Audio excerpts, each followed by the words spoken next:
Bonjour et bienvenue dans cette toute nouvelle vidéo pour les premiers en spécialité physique.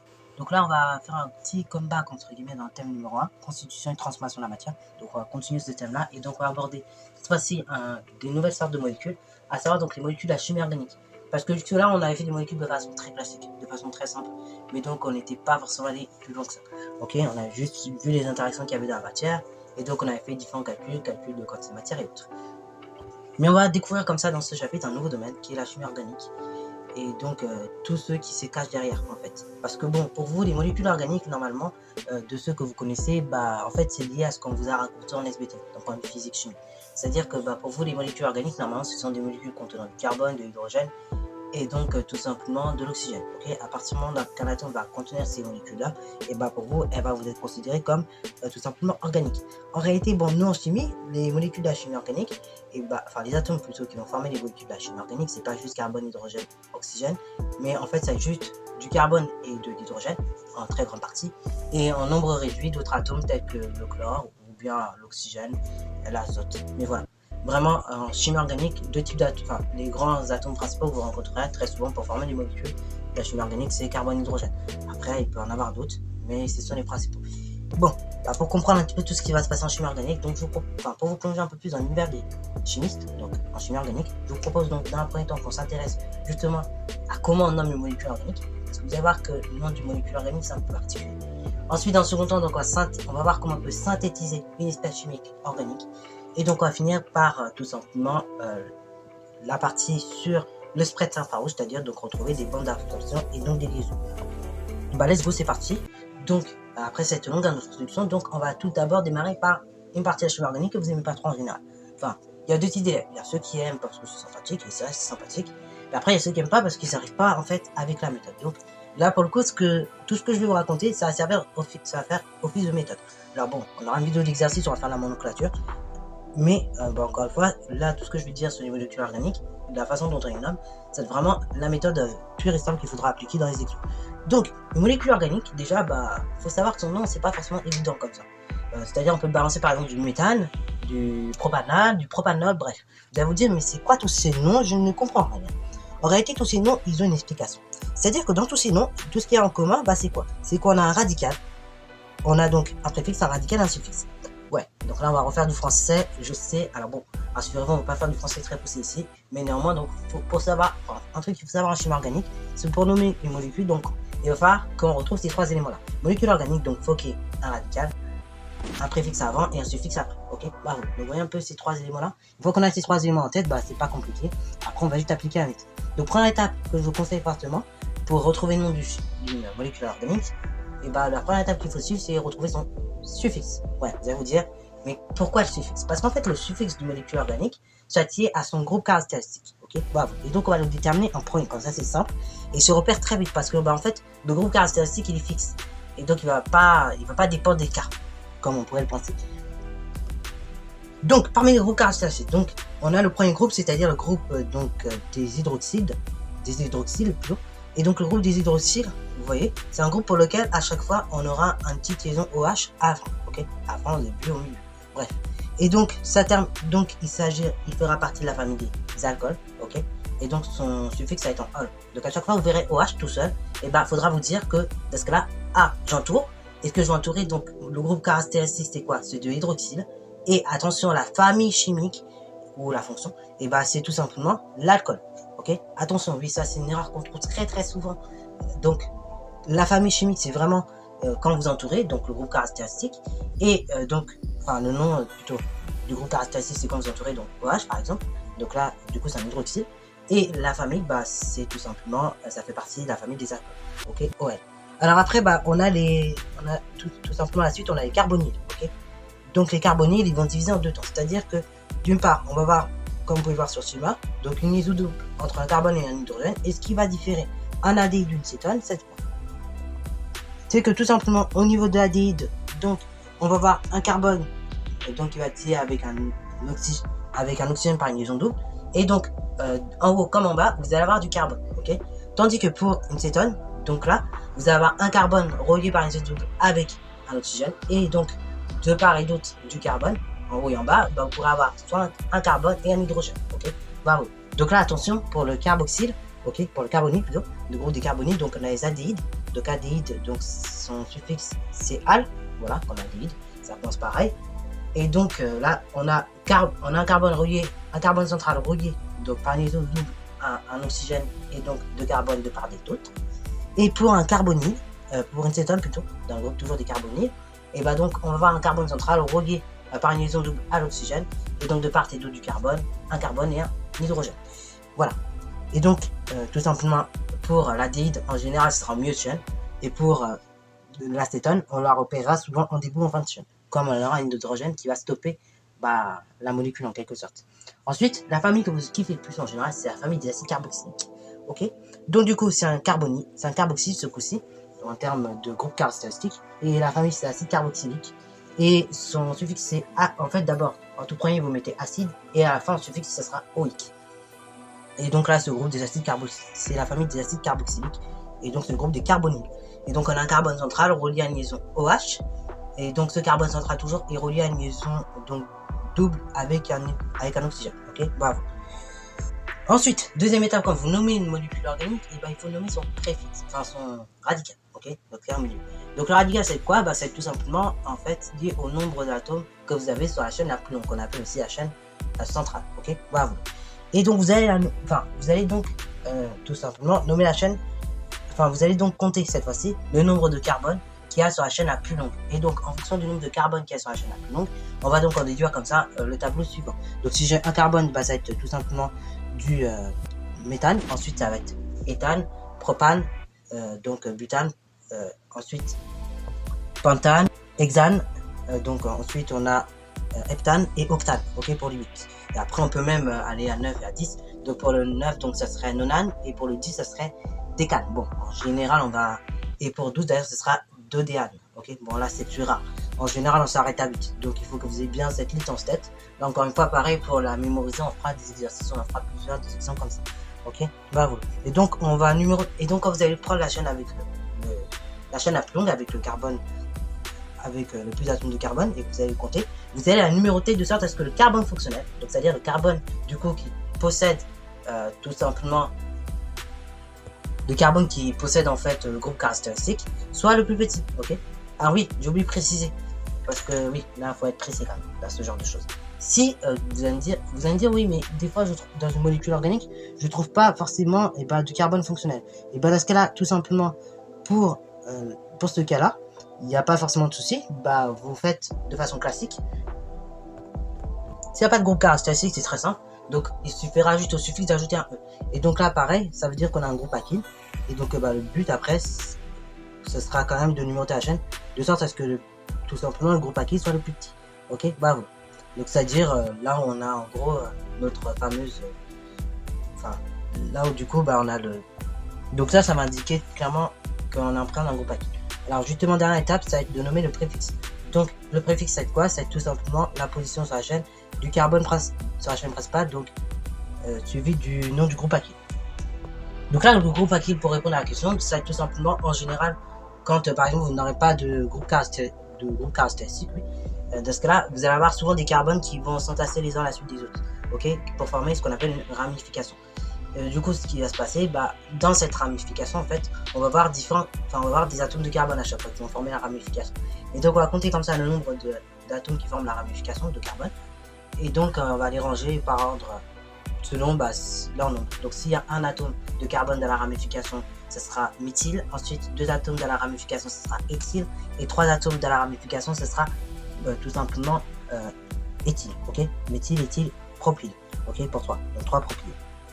Et faites très attention aussi, donc chose très importante, que je vais préciser là, quand vous nommez une molécule organique, et on s'en fiche de la formule brute, parce qu'en fait très souvent vous faites ça sur des formules semi-développées ou même formules topologiques, comme vous verrez l'année prochaine.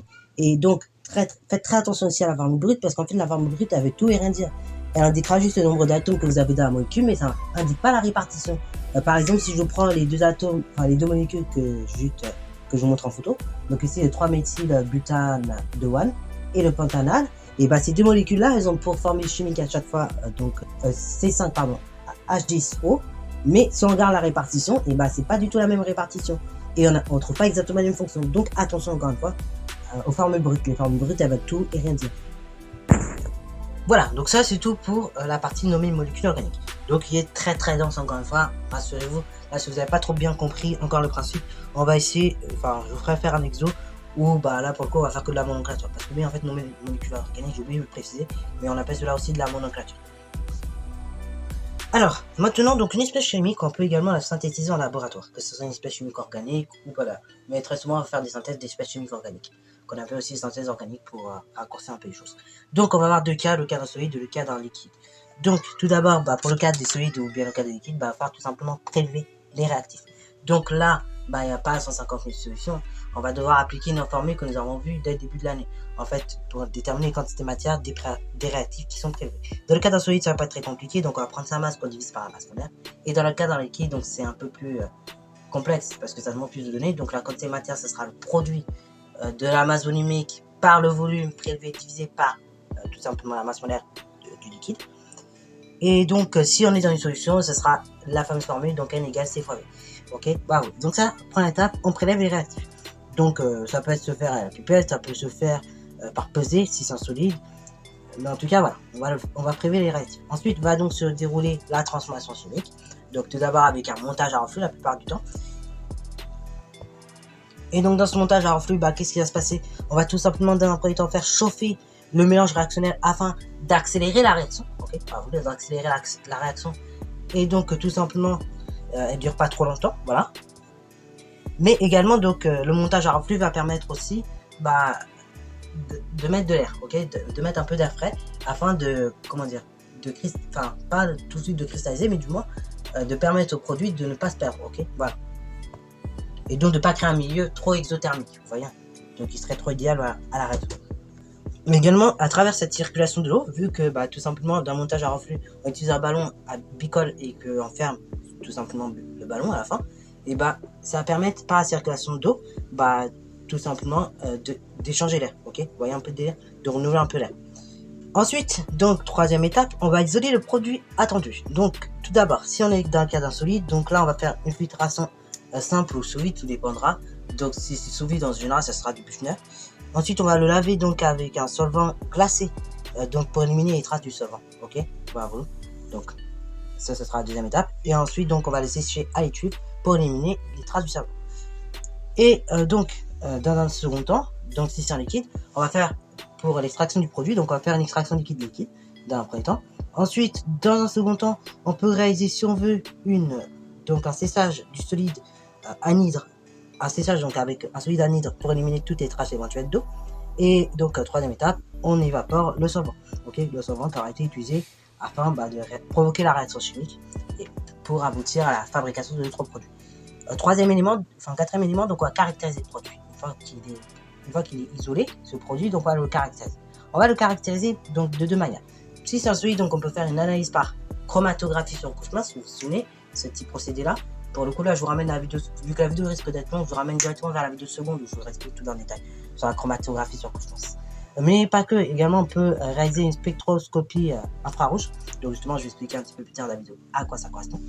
Ou bien mesurer, par exemple, la température de fusion, ok, pour un solide. Pour un liquide, donc on peut reproduire les mêmes étapes, soit mesurer la température d'ébullition, soit également mesurer la masse volumique, vu qu'on est dans la présence d'un liquide, soit faire une analyse par spectroscopie infrarouge, ou au contraire par chromatographie sur couche mince. Et donc, dernière étape, qui est la purification.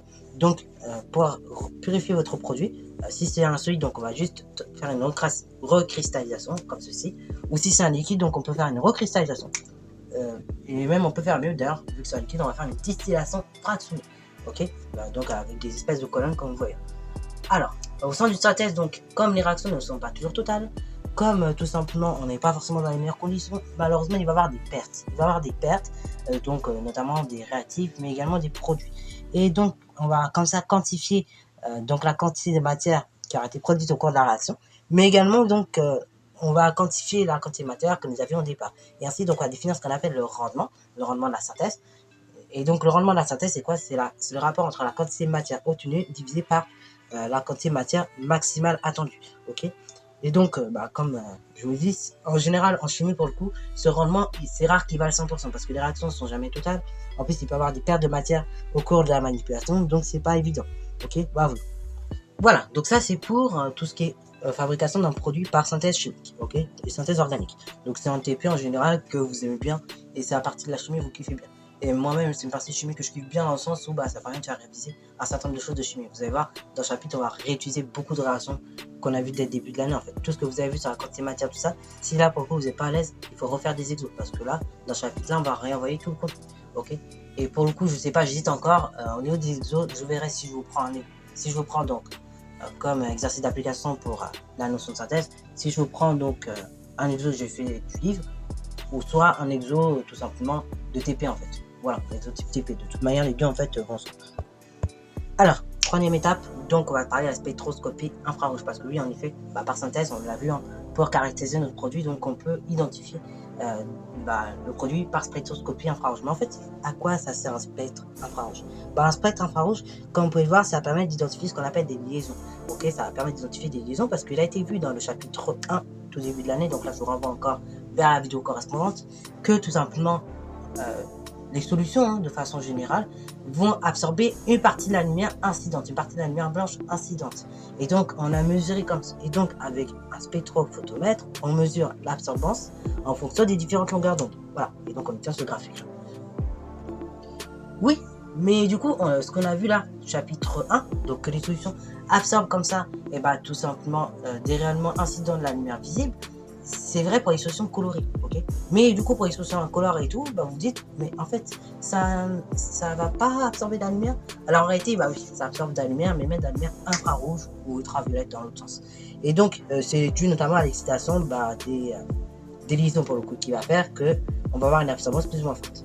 Et donc, cette absorbance va se faire dans le cas des rayonnements infrarouges, également aussi bien que dans le cas des rayonnements visibles, ok. Bravo. Et donc là, ce coup-ci, pour un spectre infrarouge, on va pas faire évoluer l'absorbance en fonction donc des longueurs d'onde pour lesquelles on teste. Là, on va faire évoluer la transmittance. Donc la transmittance, c'est-à-dire l'opposé plutôt. Enfin, oui, l'opposé, on peut dire. Donc l'opposé de l'absorbance, ok, le contraire. Parce que oui, en effet, la transmittance, c'est quoi? C'est la capacité qu'a une liaison, à laisser passer, tout simplement notre radiation lumineuse, ok. Et donc plus celle-ci sera faible, plus l'absorbance tout simplement de radiation par la molécule est forte. Et donc tout simplement on va exploiter la variation de la transmittance en fonction d'une autre grandeur qui n'est plus la longueur d'onde mais le nombre d'ondes, donc qui est l'inverse pour le coup de la longueur d'onde, et elle est exprimée en général en centimètres moins. Et donc au sein de ce graphique on va observer deux choses, une zone exploitable et une zone qu'on exploite rarement, ok. Pour la zone exploitable, donc tout simplement on va observer donc des bandes d'absorption caractéristiques de certains groupes caractéristiques. Et donc souvent elles seront fournies dans des tables. Ok, par exemple si on a entre 3200 et 3400 cm-1, et dans ce cas la bande d'absorption elle sera forte et large. Et donc ça correspondra à une liaison OH d'un alcool. Par exemple si on est entre 2800 et 3200 cm-1, la bande sera forte et très large. Et donc ça correspondra à une liaison OH cette fois-ci par un acide carboxylique. Ok, d'ailleurs c'était pas un alcool, là c'est pas un acide carboxylique. Et entre 1700 et 1800 cm-1, la bande sera forte et fine, et donc ça correspondra à une liaison double CO. Et donc ainsi, avec comme ça cette méthode, la spectroscopie infrarouge, on peut donc identifier les différentes liaisons qui composent notre molécule. Et donc pour les spectres infrarouges, chose très importante aussi, c'est qu'on va pouvoir les caractériser selon donc leur largeur et selon leur taille. Donc ici verticale. Plus tout simplement en largeur c'est grand, et donc on dira que la bande d'absorption est large, et plus en hauteur donc verticale c'est grand, et plus on dira que la bande d'absorption est forte. Sur ce, c'est la fin de cette vidéo. J'espère qu'elle t'a plu. Si c'est le cas, n'hésite pas à la liker, commenter et voir l'instation en mathématiques.